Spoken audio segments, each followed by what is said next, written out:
Are you looking for a simple and high-performance backend as a service solution for your next project? Discover PocketBase, a powerful free alternative to Firebase, Supabase, and Appwrite. It's interestingly written in Go, runs with SQLite database, and it includes a real-time database, authentication, authorization, file storage, and an admin dashboard. Currently, they provide two SDKs, JavaScript and Dart, which means you can use it with your favorite framework and even on mobile applications. Everything you need to build your next SaaS. Before jumping to the platform overview, let's see how to start using PocketBase. First, you can self-deploy it on your server on your own. Based on its architecture, it's very simple. You have one binary to download and run.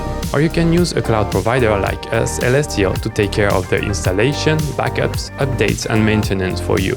To install PocketBase on our platform, go to ls.io, hit login, then click on Deploy My First Service, search for PocketBase, hit Select, choose your cloud provider, your region, and the resources you need, such as the CPU and the RAM. Then hit Next. Adjust your level of support, rename and change the advanced configuration if you need to, and when you're ready, hit Create Service. Once you receive the email telling you that your instance is ready, you can go to its admin dashboard, click Display Admin UI, copy the password into your clipboard, and access PocketBase. Then enter your email, it's the one from your Elestio account, and the password from my clipboard. There is no onboarding process, we arrive directly on the collection of users. It is created by default to handle the authentication and authorization. Let's create a project. We will be using Next.js to interact with our PocketBase backend. Let's open a terminal and create our next app. Yarn create next app. The project name will use demo PocketBase. I won't use TypeScript.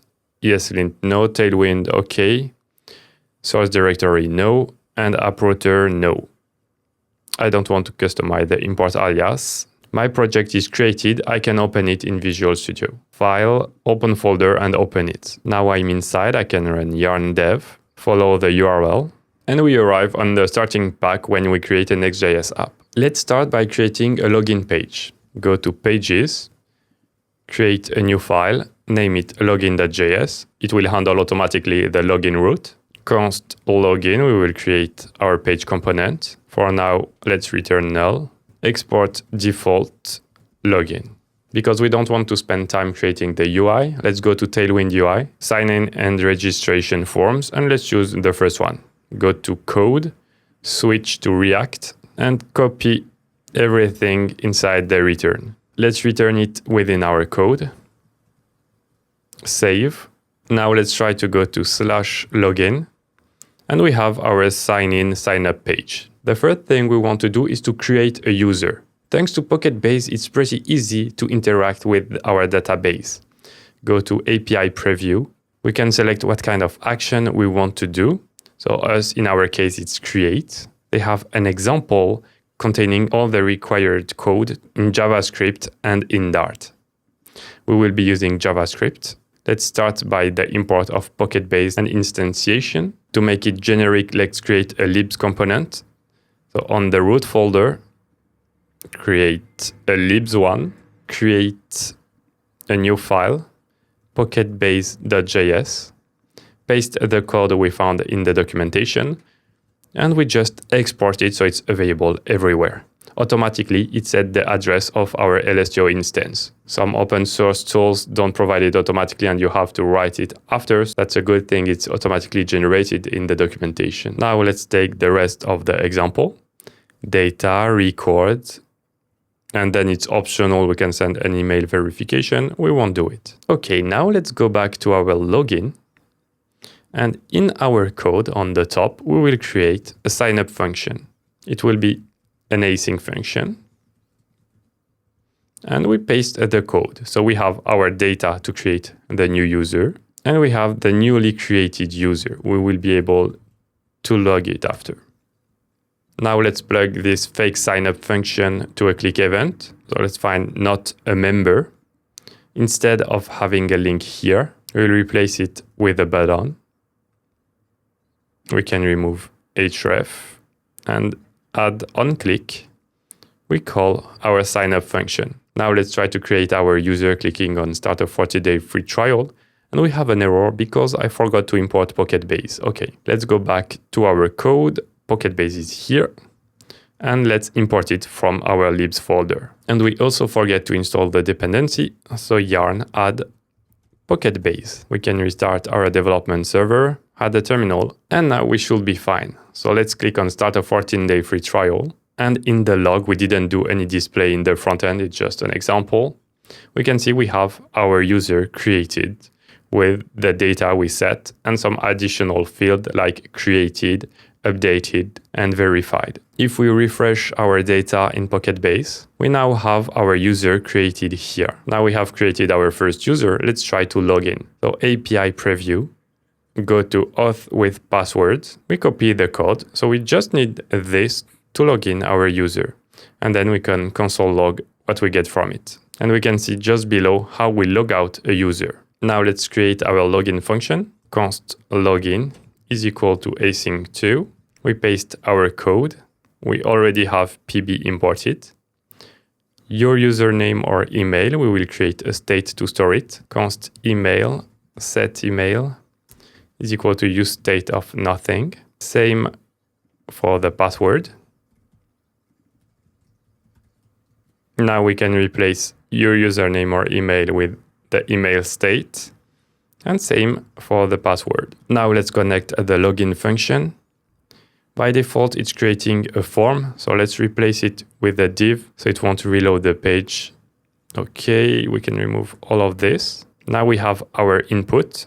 So value will be equal to email.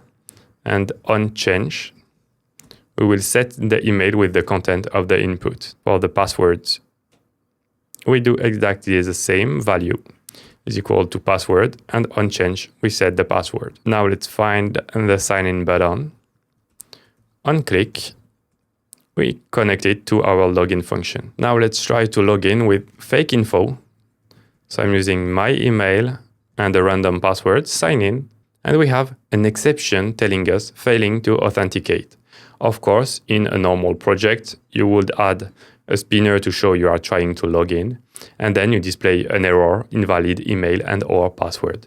Now let's try to connect with the real user. Let's go back to our sign-up function to find the data we set. So test@example.com. We can hide the error, it's okay. Paste it into the email address, and the password is 123456778. Sign in. And now you can see we don't have an error. We don't display anything, so it's not very visual.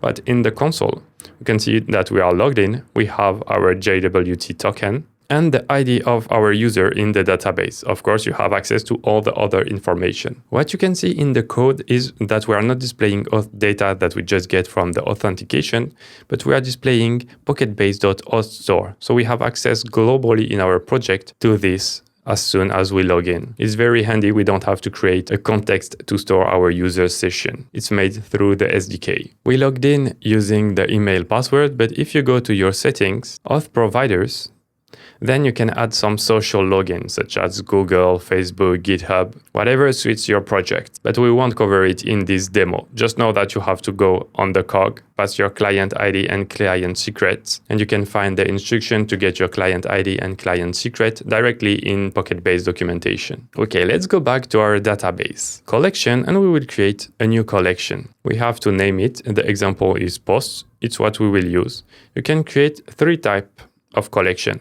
Either a base collection, in the default way of creating, listing, updating, delete data, or a view collection, which is just meant to display data to the user based on different rules, or an auth collection. It's the default one we already have with the users, so we don't need another one. So let's keep the base collection. We need to add some fields to our collection. By default, it will create a unique ID, the date when it has been created, and when it has been updated. So it's updated automatically when we do some operation on our data. Let's add new field. For our post, we will need a plain text. Let's name it title. Another field, we'll use rich editor for the description or content. And we will also add an image. So it will be a file and name it image. We can choose between a single one or multiple one, but let's keep single. We can add some constraints to it, but for now it's pretty simple, we don't need it. And hit create. Now we have our collection created. We can either create posts using the API, like we did for users, or we can do it visually through our admin UI. Let's add a new record. The global UI of PocketBase is pretty simple, but very nice. The title will be using our latest articles from Elestio. Let's post. Here we have a nice rich text editor. Let's add an image, attendees, and hit create. Automatically it generated the ID, creation date, updated. We have a nice thumbnail to the image. Let's add 2 other records. Title, what is OpenTofu? I'll paste the first paragraph, upload the thumbnail of our article, hit create, and do it one last time. Flowwise AI. I paste the description. You can see it automatically attach the link, which is handy. Upload new file, Flowwise AI, and create. Now we have 3 posts inside our collection. We want to list them inside our frontend, so in our Next.js application. API preview. We are at the right place, list. So we are at the right place, list and search. If we want to see only one, it would be the view one. But here we want to list all of them. So we have different options. Either get a paginated record list from 1 to 50 and do some pages, or get all at once using get full list, or limit some with some filters. Let's take the paginated one. We go to our code. Inside the index, we have our home function, so we'll do it directly here. Let's create a method named load posts. It will be an async function. We will need a state to store our posts. It will be an array. We should also add a loader, but we won't do it for the demo. You can paste the code from your clipboard and we will log what we have. And now in a use effect, when the component is mounted, we will call our load posts function. Now let's go back to our home page. And we have an error because the request was auto-cancelled. What it says is if a request is done twice, it will cancel one of them. So we can either try catch the issue or disable the auto cancellation. If you wonder why we have our request done twice, it's because we are using React in strict mode and by default it will trigger twice the use effect. So let's just disable it. We can do it just before calling our load posts. We have only admins can perform this action. It's because we didn't define rules on our posts, and currently only the admins have access to it. It's more secure than giving access to everyone and then restricting it. So to change the access, go to the collection settings, API rules, and here you can see the rules for each kind of operations we want to do. Currently, we want to do a list search. We can unlock and set custom rules. Either we can define a role, let's say generic users. It's an example. We don't have one, but you could define roles on your users and have fine control over it. Instead, we will just leave it empty to grant everyone access. Now let's save the changes. We reload and we have another problem. It's because by default, the filter provided from the documentation with the created date is interesting, but some field 1 and some field 2 don't exist. So let's just get rid of the filter. Go here and get rid of it. Now, if we reload, we can see in the console it's called twice. As said, it's the use effect triggered twice in development mode. We have the current page, the number of items per page, the total number of items and pages. So if you want to build a pagination, it's pretty handy to have it. And the list of items we fetched. Now we will be able to iterate through them and display them in our UI. As we've seen in result list, so let's set our post, result list dot items. Then we will render them, so we'll get rid of all that big block here. Instead, we will map our posts. So for each post, we will render a div. The key will be the post.id because it's a unique ID representing the post. We'll display the image, the post.image. The alt, we can use the post.title, even if it's not very accurate. H2 will be post.title, and P, it's post.description. Okay, so what can we see? We have an issue with the image and with the text content. It's displaying the link and so on. For the content, it's pretty easy. Instead, let's use div and dangerously set inner HTML, it will convert the HTML content instead of displaying it as text. But the syntax is an object, if I remember correctly. It's HTML, and it should work better. Okay, now we have our content display without the HTML tag. Attendize is a link, but we still have an issue with the image. Let's fix it. The problem is when it's a file, if we only use each column, it's using the end path. So how to get the URL? We go to the documentation, files, upload and handling, go to file URL, and they explain us how it works. What we need to do is to have the complete URL with our instance, the collection ID, record ID, and the file name. We can even add optional parameter, define the size of the image, so it's resized before rendering it to the user. But you don't want to generate it every time, so the SDK provide a method to do it. What we need to do is call pb.files.getURL, pass the record, the column value, and optional parameter such as thumb. Let's copy it, only this part. Now in our image, instead of using post.image as the source, we call pb.files.getURL. For the column value, it's post.image. The record, it's the post. And for the thumbnail, let's use 40 by 250. And now we have our posts with their image displayed correctly.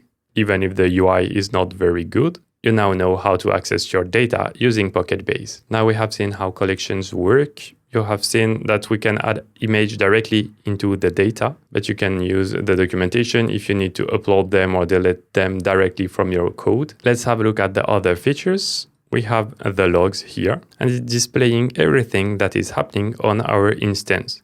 So you can see for the images, the records. When we reload our page, it was called many times. The first time it had that filter error, so we have a warning showing us we had an error doing it. So it's very useful if you need to debug or monitor what is happening over your API. Let's go to the settings. Here we can configure all our instance. By default, we have a name set when we create our instance, so the application is named Acme. Rename it to your project. You can decide how many days you keep the logs. You can also adjust your email settings. If you need to send email out of the box, you need to do one more step because PocketBase self-hosted version requires it. We can set up automatically with environment variables. So you need to go to use SMTP mail server and follow the instruction from our documentation. So what you need to do is to define the SMTP settings. For the sender address field, let's copy it. So sender address here, we modify it, and domain, we replace it with our instance here. Then for the SMTP, you copy it, replace smtp.example.com with it. Then we have port 25, encryption auto, and empty for username and password. So port 25, auto, empty, save changes, successfully saved mail settings. With PocketBase, you can send default emails, so verification, password reset, or confirm email change when you use the authentication features. Let's try the verification one. Everything is configured automatically here.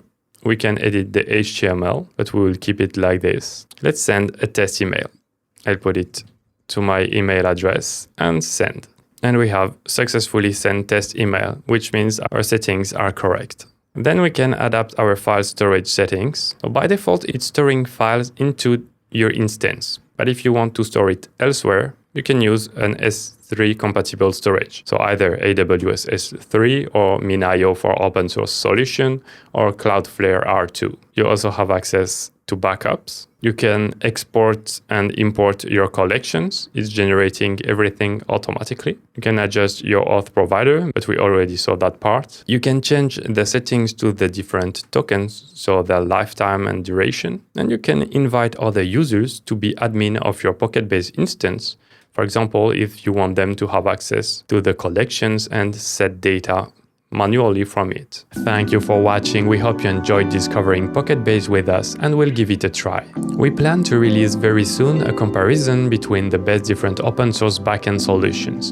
Don't forget to subscribe and click on the bell if you don't want to miss it. If you want to continue discovering great features with us, I recommend you this video here.